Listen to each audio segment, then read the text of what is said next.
आइए, मैं आज तुम्हारा पंडित जी बनकर, तुम्हारा आचार्य बनकर मैं आज आपके घर की पूजा कराता हूँ। आप अपने अपने घर में, मंदिर में आप बैठिए और अपने सामने आप रखें पंचपात्र, पानी का पात्र रखें। और सबसे पहले आपको क्या करना है, माँ की पूजा में बैठ कर के 3 बार आचमन किया जाता है, जिसमें बोला जाता है ओम ऐं आत्म तत्वम सोदयामी नमः स्वाहा। ऐसे हाथ में जल लेकर के और मुख में आचमन कर लें, ओम ऐं आत्म तत्वम सोदयामी नमः स्वाहा। मेरी बात को आप रिकॉर्ड कर लें अपने मोबाइल में। तो इस तरीके से रोज आप अपने मंदिर में नवरात्रा में इस तरीके से आप पूजा कर सकते हैं। ओम ऐं आत्म तत्वम सोदयामी नमः स्वाहा। फिर आचमन करेंगे ओम ह्रीम विद्या तत्वम सोदयामी नमः स्वाहा। ये दुर्गा सप्तशती में भी है, लेकिन मैं दुर्गा सप्तशती से नहीं बोल रहा हूं, मैं अलग से बोल रहा हूं। ओम ह्रीम विद्या तत्वम सोदयामी नमः स्वाहा। ओम क्लीम शिव तत्वम सोदयामी नमः स्वाहा। 3 बार आचमन करके ओम ऐं ह्रीम क्लीम शिव तत्वम सोदयामी नमः स्वाहा बोलकर हाथ से जल लगा लीजिएगा। इसके तत्पश्चात प्राणायाम किया जाता है, जिसमें स्त्री और पुरुष दोनों प्राणायाम करते हैं। पूरक, कुंभक और रेचक 3 प्रकार का प्राणायाम होता है, जिसमें श्वासों को ऊपर खींचा जाता है, फिर अंदर घुटने दो, फिर उसको बाहर छोड़ दो।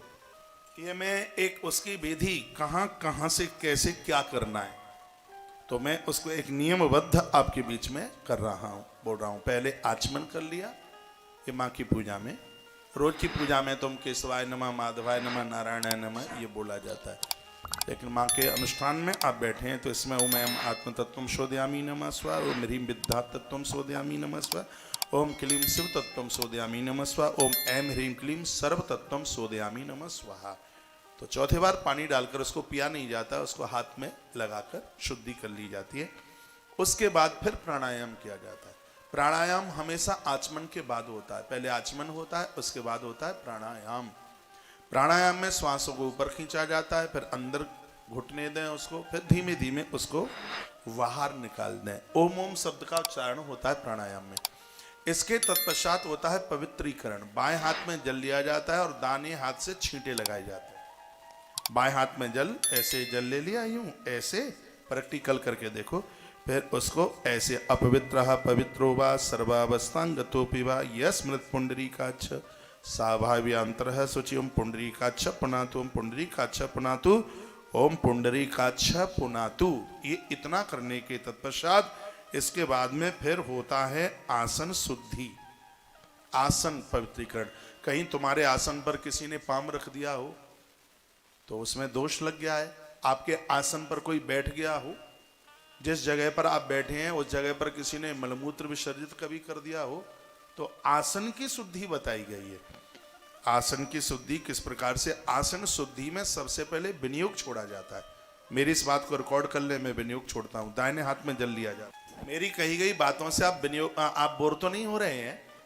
मैं बिना शास्त्र के बात नहीं करूंगा, मैं हर बात प्रमाणित करूंगा। इसलिए तो कोई भी वक्ता पंडित मेरी बात काटेगा कैसे? मैं बिना प्रमाण के बात ही नहीं करता। तो दाहिने हाथ में जल लिया जाता है और आसन शुद्धि में सबसे पहले विनियोग छोड़ा जाता है। उसमें कच्छप भगवान का नाम लिया जाता है। भगवान कच्छप ही तो धरती को पीठ के ऊपर रखे हैं। देखो क्या इसका विनियोग है, मैं बोल रहा हूं, निवेदन कर रहा हूं। ओम पृथ्वीति मंत्रस्य मेरु पृष्ठे ऋषि सुतलम छंदः कूर्मः देवता आसन पवित्रीकरणे विनियोगः। विनियोग का जल कभी धरती पर नहीं छोड़ा जाता। पास में पात्र होता है, पंच पात्र, उसके नीचे कटोरी होती है, उसमें छोड़ा जाता है। आप लिख ही रहे हैं तो एक बात जरूर लिख लेना, पूजा का जितना सामान है वो सब दाहिने हाथ पर रखा जाता है। जो पूजा की जो थाली है वो दाहिने हाथ पर रखी जाती है। आपका जो दाहिना हाथ है दक्षिण की तरफ, और ज़्यादातर ऐसे माँ की पूजा में पूर्व की तरफ मुंह करके बैठा जाता है। जितनी भी पूजा सामग्री है वो दाहिने हाथ पर रखी जाती है, दक्षिण हाथ पर रखी जाती है। तो ये मैंने आपको विनियोग छोड़वा दिया। आसन से जल लगाया जाता है। पृथ्वी त्वया धृता लोका देवी त्वां विष्णुना धृता त्वं च धारे माम देवी पवित्रम कुर्चासनम। आसन पर जल छोड़ दिया जाता है। उसके तत्पश्चात शिखा बंधन। माताओं सुनिए, मैंने बहुत देखा है, माताएं जब पूजा करती हैं तो उनके पूरे केस खुले हुए होते हैं। चाहे ब्राह्मण हो चाहे देवियां हो, पूजा के समय पर शिखा बंधी हुई होनी चाहिए। शिखा तब खोली जाती है जब अन्यायी और अपराधियों का साम्राज्य हो रहा है, तब नारी कहती है कि चोटी तब बांधूंगी। ब्राह्मण कहता है अपनी चोटी तब बांधूंगा, पहले दुश्मनों का नाश कर डालूंगा। आचार्य चाणक्य ने तब तक उसने अपनी चोटी को नहीं बांधा जिसके लिए उन्होंने संकल्प लिया। जब तक उसको समाप्त नहीं कर दिया तब तक आचार्य चाणक्य ने अपनी चोटी नहीं बांधी। वैसे पूजा में शिखा का बंधन होना चाहिए। तो शिखा बंधन का भी मंत्र है, ओम ऊर्ध्वकेशी विरूपाक्षी मांसंसो सिद्ध भोजनहि तिष्ठः देवी शिखा मध्य चामुंडे चा पराजिते। पूजा में शिखा बंधन करने वाले लोग स्त्री और पुरुष दुश्मनों को पराजित कर देते हैं। शिखा बंधन की इतनी बड़ी महिमा है। इतना करने के तत्पश्चात भैरवों को प्रणाम किया जाता है। माता रानी का प्रमुख गढ़ है ना, जैसे राम जी के हनुमान है, तो वह भैरवों को ओम तीक्ष्णा इष्टम महाकाया काव्यान्नोपसह भैरवाय नमस्तुभ्यम अनुज्ञाम दातुमर्हसि।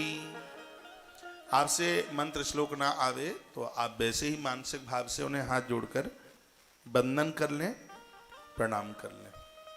इतना करने के तत्पश्चात एक नवाहन मंत्र के लिए एक विनियोग छोड़ा जाता है। उसमें नवाहन मंत्र ओम ऐं ह्रीं क्लीं चामुंडाय विच्चे। मैं आप सबको कहना चाहूँगा कि दुर्गा पाठ का भारी महत्व है।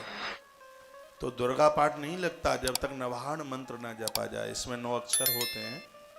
नवाहन मंत्र और पाठ की महिमा इससे बढ़ जाती है। नवाहन मंत्र से इसका विनियोग है, मंत्र जपने का भी विनियोग है। ओम अस्य श्री नवाहन मंत्रस्य ब्रह्म विष्णु रुद्र ऋषिः गायत्री गणुष छंदासी श्री महाकाली माँ लक्ष्मी महासरस्वतो देवता ऐं बीजं ह्रीं शक्ति क्लीं कीलकम श्री महाकाली माँ लक्ष्मी महासरस्वती प्रत्यर्थे पूजायाम च विनियोग है। चाहे आप पाठ करें और चाहे आप जप करें, उससे पहले ये विनियोग आप छोड़ दीजिएगा।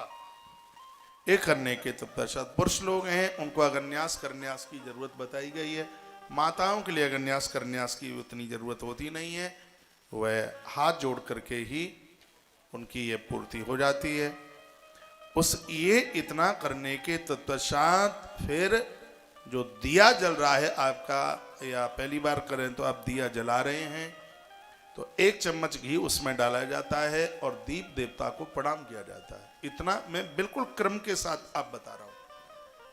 तो अब हम ये करते करते दीप देवता के पास पहुंच गए। दीप देवता को भी प्रणाम करने का मंत्र है और वह है भो दीप देवी स्वरूपस्तम कर्म साक्षी अविघ्नकृत आवत कर्म समाप्ति स्यात् तावत तम सुस्त्रो भवः। यह मंत्र बोल करके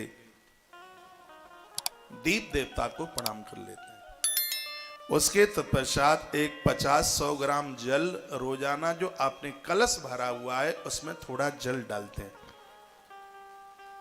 हाँ, कलश में थोड़ा जल, वो नारियल थोड़ा सा उठाओ और थोड़ा सा जल उसमें रोज डाल दो। उसका भी मंत्र है कलशस्य मुखे विष्णु कंठे रुद्र समास्तता मूले स्तो।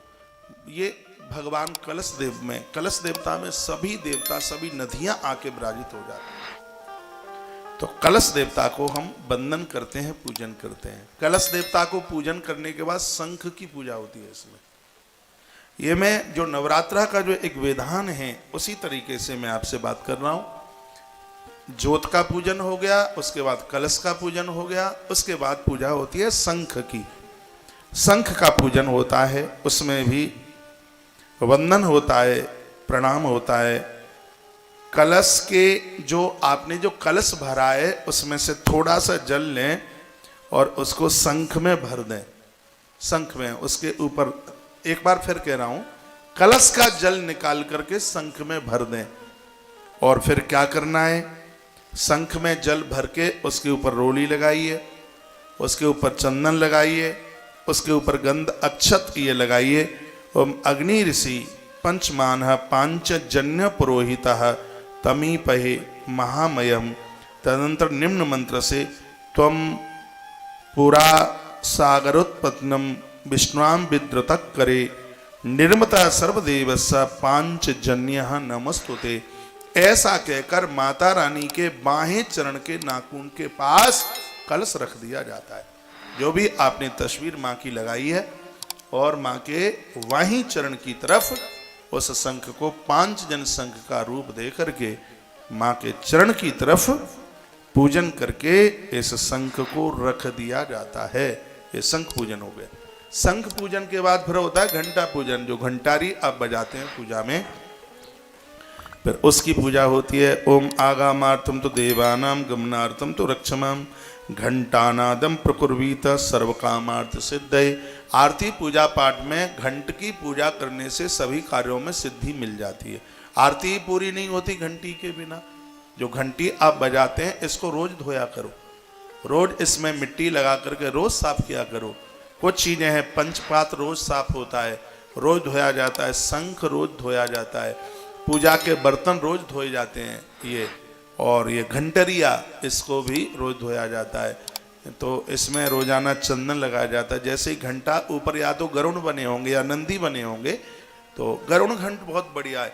गरुड़ घंट ऐसा है, किसी भी देवी देवता के पूजा के मंदिर में आप गरुड़ घंटी को रख सकते हैं।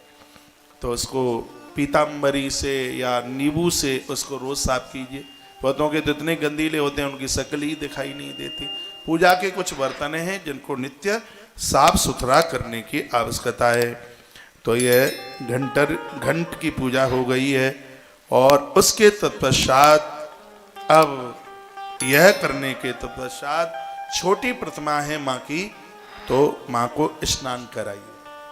माँ को स्नान कराने की सबसे पहले तो माँ को आवाहन कीजिए। हाथ में फूल ले लें,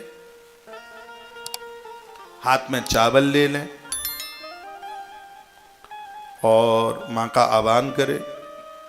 ओम हिरण्यवर्णाम हरिणीम सुवर्णारजतस्रजाम चंद्राम हिरण्मयी लक्ष्मीम जात वेदोम आवह। चाहे सरस्वती माता हो, चाहे दुर्गा माता हो और चाहे लक्ष्मी माता हो, श्री सूक्त से सभी देवतियां अति प्रसन्न होती। ये मैंने श्री सूक्त का एक मंत्र अभी आपके बीच में बोल दिया। मैं क्रम बता रहा हूं। पूजा आप करते रहें, अपना मोबाइल चालू रख दें, आप पूजा करते रहिए और हम बोलते रहेंगे उसमें। हाँ?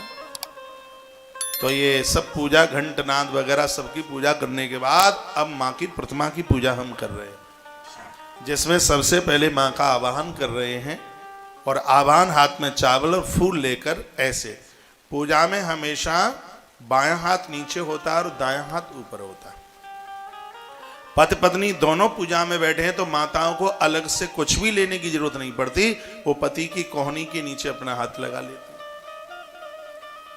मैं तो आपको वो बातें बता रहा हूं कि आपको जन्म पत्रियां ले लेकर के कहीं घूमना ही ना पड़े और आप सब समाधान अपने आप कर लें, सब ठीक हो जाएगा। इस कलयुग में मूर्ति पूजा की भारी महिमा बहुत ज्यादा। और युगों में ध्यान से ईश्वर को प्राप्त किया जाता था, इस कलयुग में मूर्ति पूजा से परमात्मा को अपना बना लिया जाता है। बोलो भक्त वत्सल भगवान की जय हो।